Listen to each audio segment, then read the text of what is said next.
And here we are live, unless you're not watching right here as we're going live, back together again. Fanboy G of the Fanboy Cantina channel, pulling a Chai Star G kind of move, leaving a comment at the same time being live on the screen. Let's see. G, welcome back. Hey, thanks. It's been a while, so thanks for having me back. How are It you has doing, been Mr. a while. C? You have had a high work rate, a significant amount of production. You're dropping international. You got Italian toy stores Yeah. going. You got free comic book day comics coming around from the left coast. You're internationally known for your territory and your field of coverage. It's been fun watching the fanboy. And here is Michaela. Michaela, good evening and happy Hey. Svengoolie Day from the one and only Store Ghoulie, coming off of her recent person, place, or thing experience in the 6 degrees of how everything's a small world. The host of that show was on the Young Sheldon sitcom in the neighbor character of Sparks, the mom Sparks, Belinda Sparks. So now Michaela's transcended and already been in the Sheldon sphere. So again, how it's all connected, both on Big Bang Theory and on Young Sheldon, heavily laden with comic book references and things, and we know there's a big overlap in the Svenverse and here Oh, he is, the man who's on the way to 10, not 10. 10 is 10 is way in his rearview mirror. The man who's on his way to 100,000 views on his Silver Screens blog, Chris Hamby. Glad to have you around with us. Good evening to you. that's amazing. Yeah, that's some That's really longevity. amazing.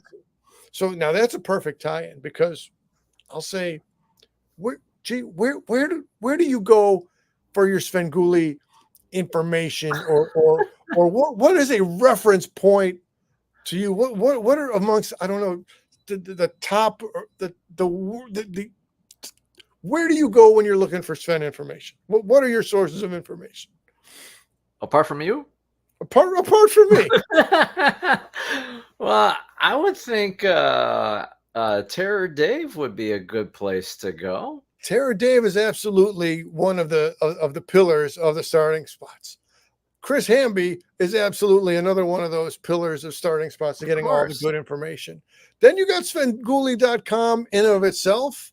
And then you got the Oh, book itself, From Shock Theatre to Svengoolie. So we're going to soon dive in. But before we dive, let's welcome Nanette to the hey, Nanette. conversation. Love pre-gaming. Oh, Nanette, such flatter. Nanette, simultaneously, concurrently, similarly, love seeing all your art and Michaela's art present itself through the Reddit Sven community. So quick little plug for the Sven group on Reddit, and Nanette has a yeah. It's a winning hand. It's a winning hand we have here. If we got a Michaela, we got a Nanette, we got a Chris Hamby, we got some conversation in the chat. That's all. You can't beat that. That's awesome. All right, let's. Glorious. Oh, go ahead. No. This is glorious. This is really great. It's great that The gang is all here. the gang is all here. All right. So in this very book, which again is available on your Amazons, at your Barnes and Nobles, come all the way out of Carbondale from the Southern Illinois University Press. Gee, did you previously know that downstate? Well, it's not downstate from you in a moment, but downstate from the state of Sven. You got to You know, travel. Go ahead. the thing about the expression downstate when you live in Chicago, it means anything outside of Chicago, right? Yeah, If it's yeah. like even like your southwest suburbs or something, it's downstate. I think Uh, starting in Oak Lawn and hitting all the way down the 815, the 217, the 618, area code after area code. I did not realize the Salukis had their own press, but hey, that not too bad, not too bad. Good on the Salukis for having their own press.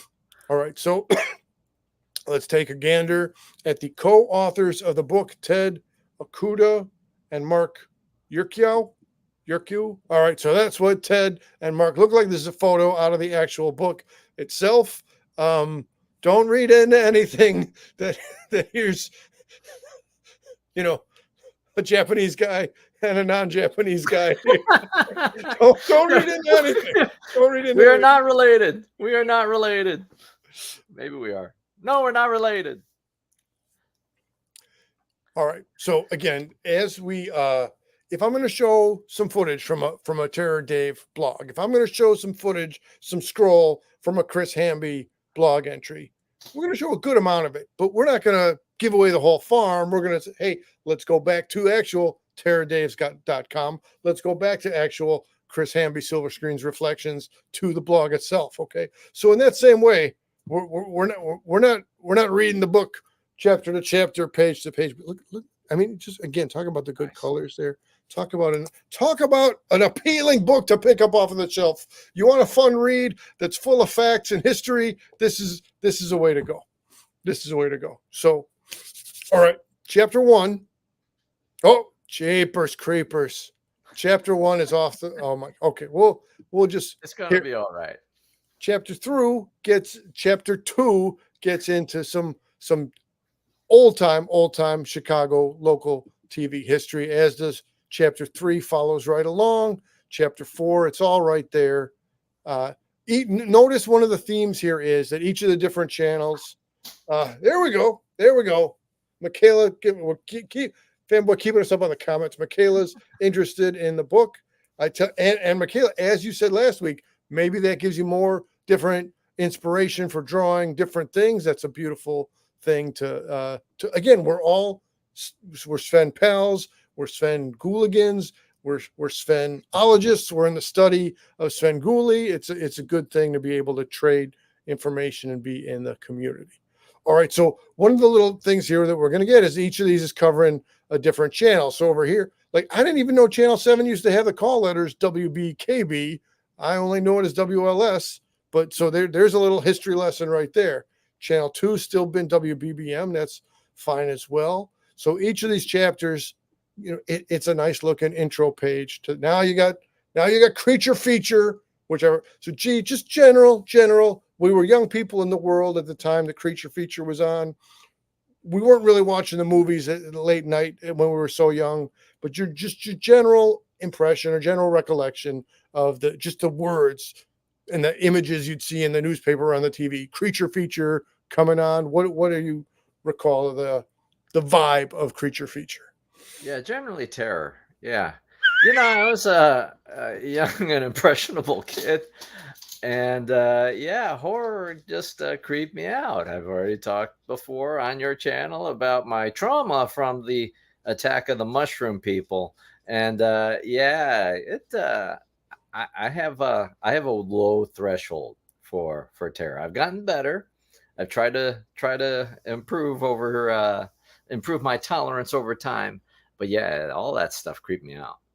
Now, this is one of the interesting things to me because then I think you've watched a larger volume of actual 70s and 80s and 90s horror material than I have. But, hey, here we go.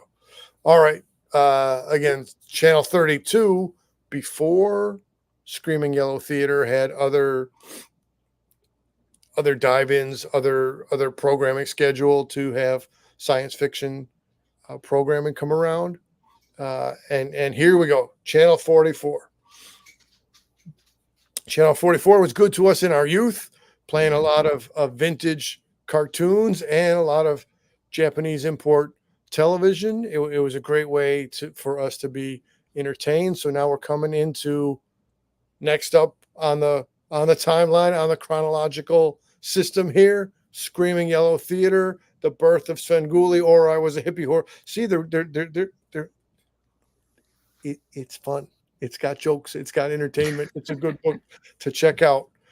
We've discussed before on the Fanboy channel. We've discussed before here Jerry G. Bishop being the original, the OG Svengoolie. The book takes a time to then recap like it's a pivot. It's a zig and a zag. The ghoul came around and they thought, the ghoul came in with a certain bravado and was saying, as it says right there, Svengoolie is a no talent ripoff. And we made him leave. Definitely a misstep. But anyway, hey, his misstep only led to, Here comes Prime Time, Chapter 12, Son of Svengoolie, made it to the big time. And then, as we know, switched over to WCIU, and then WCIU melded, merged, expanded into the MeTV system. All right. So, gee, you might ask the question, besides history, what else would I get out of such a big important book? Well, I'll tell you. I'll tell you. What else would I get out of such a big important book? I'll tell you what you'd get. You'd get some appendixes, and not just one appendix, not just two appendixes, not just three of them, but you'd get 4 appendixes of breaking down stuff. So I should have page marked it exactly within there, but they did comment on Matango, the attack of the Metro people. Great. And that's amazing. Yes, it's like I can't even think of the analogy. I'm pretty sure normally human being only has one appendix, but in this case, it's like the Thing. It's a Hydra, or not even Hydra. What's a Hydra with 4 heads? Anyways, that's a lot of 4-headed Hydra.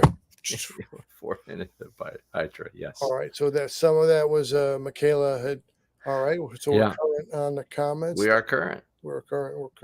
We're good. So when was the book published? Is it a? There you go. So that was a 2006, and then it got a touch up in 2016. And if somebody was going to dig back into the Terror Dave's archives in 2012, Dave has a blog entry from meeting the guys at Horribles when Horribles was still open.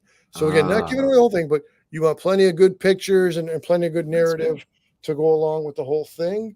Let me go to Appendix D, which was giving people at the time their heads up on stuff. So couple spots were listed in there, and here we go. Catch us up. At the time, they listed 2 shops as primetime shops around the Windy City. Okay. One of them, a spot I would have liked it if we had been able to get there on the same day, but did not, was Monster Island Toys. I remember my first discovery of it. Like, I was sending you pictures. Yeah, I remember. On the phone, like, whoa, this is the place. Yeah. Monster Island Toys no longer around. The other place they had listed was Horribles, and was, as we know, it had its own location, moved to its second own location, merged with the Real Art Collectibles, and as of a few months ago, Real Art Collectibles is now only an online store. But hey, it was a brick and mortar space in Berwyn. Yes.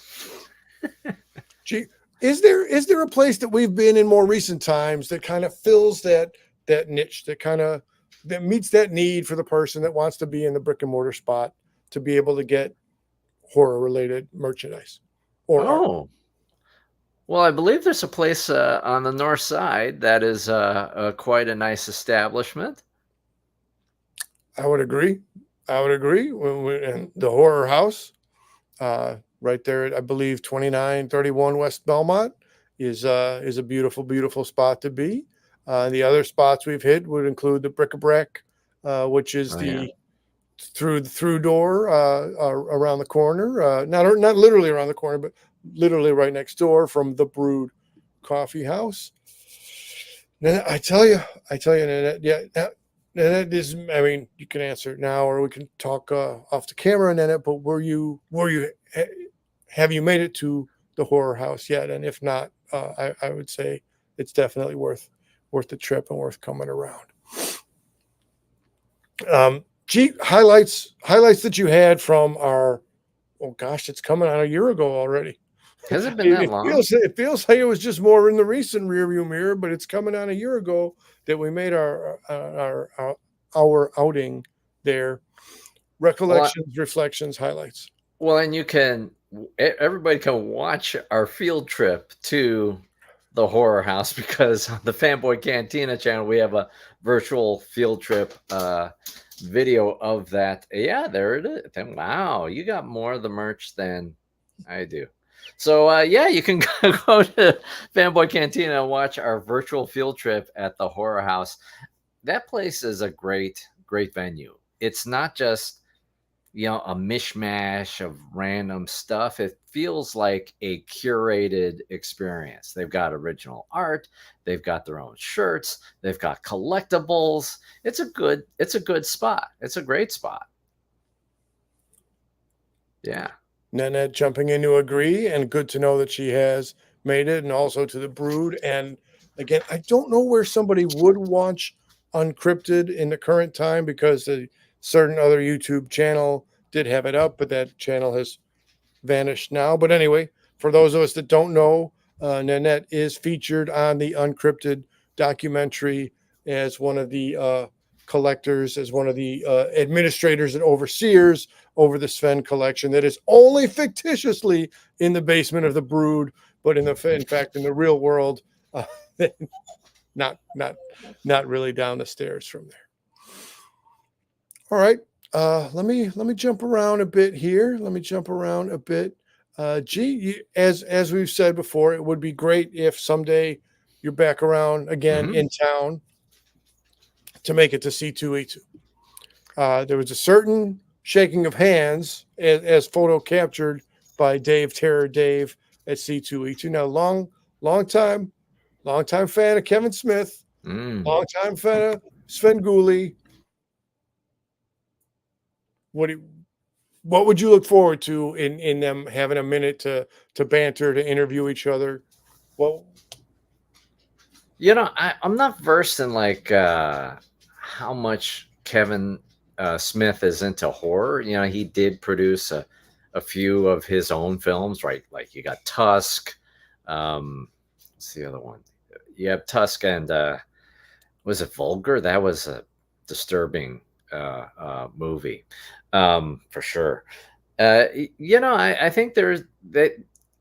Kevin is such a like I know the guy, right? Kevin is just a lover of film to begin with, so I have to imagine it was a special moment, at least for him. And certainly from what I've gathered about Rich Koz or Sven Guli, yeah, it had to be a love fest both ways.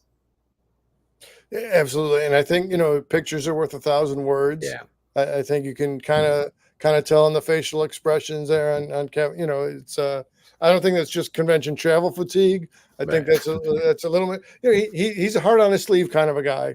He's a big hearted kind of a guy. I think he's all about, hey, you know. And now you just put a new idea in my head in a meatball kind of a way. I don't think this would actually come to manifest, but wouldn't that be something for Tusk?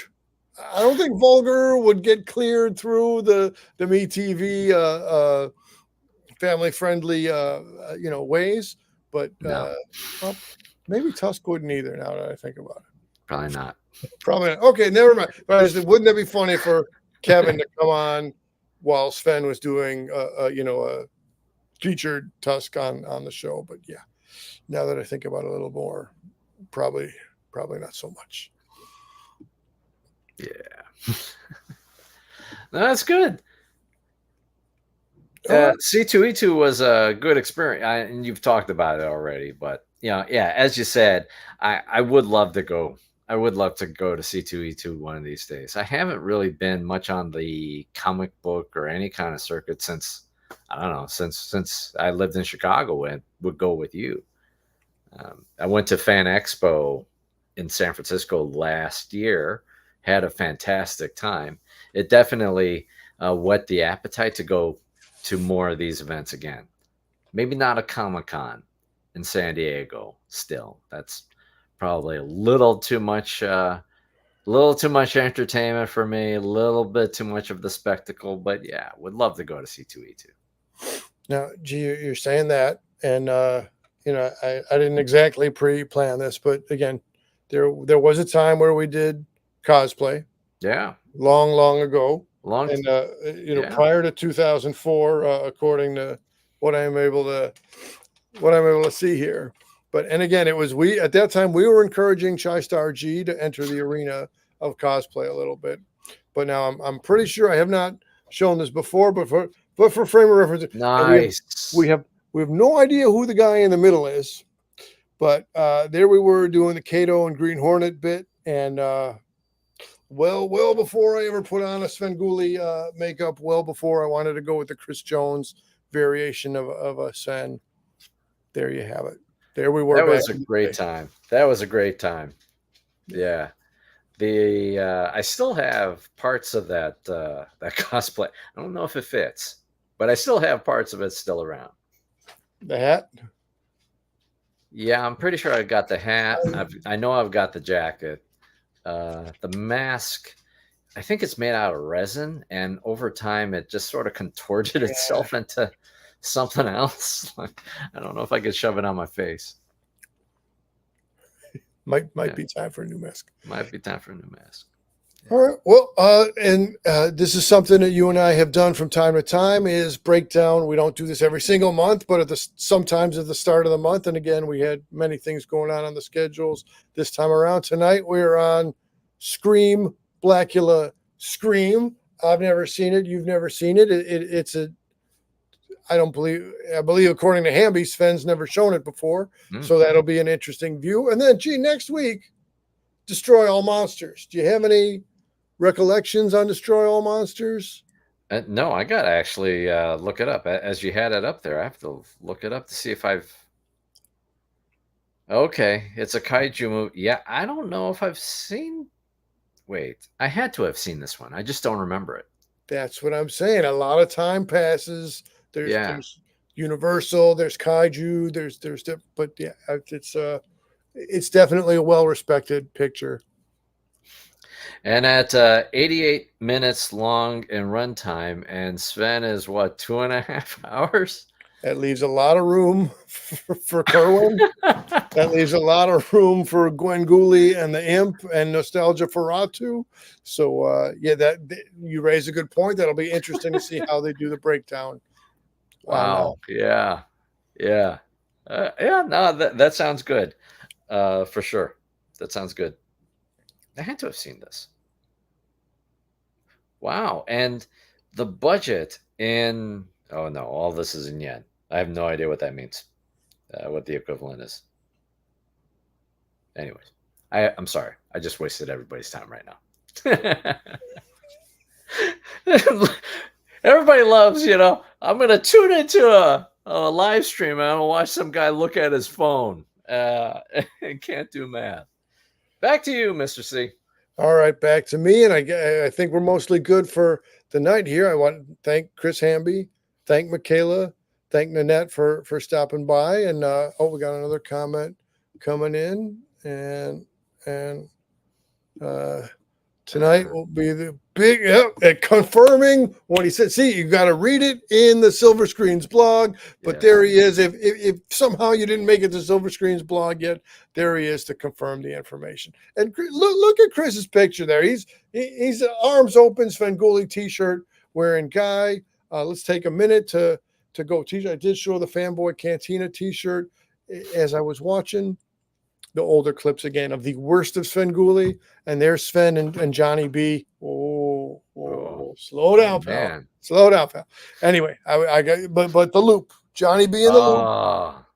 Love that shirt. And I thank you for sending it over this way. Very much appreciated. Today I'm wearing a Wistful shirt. Actually, this is a Ukraine shirt. Very nice. Oh man, I gotta get that one. Yeah. You got the Ukrainian print on the top. You got a statue on there. Very nice. Yeah, love the shirt. Thank you so much, Nanette. All right, so again, this has been if we would call it the summer opening of the playlist or the series of events recognizing the 45th anniversary of Svengoolie, which is coming just in a couple of weeks here. It's early in June. I think it's June 16 is the exact date, but it's something like that. But anyway, we're opening up the Svengoolie 45th anniversary series with this show right here tonight. I do think anybody who wants to take this dive in, it's well worth the time and it's well worth your dollars or yen.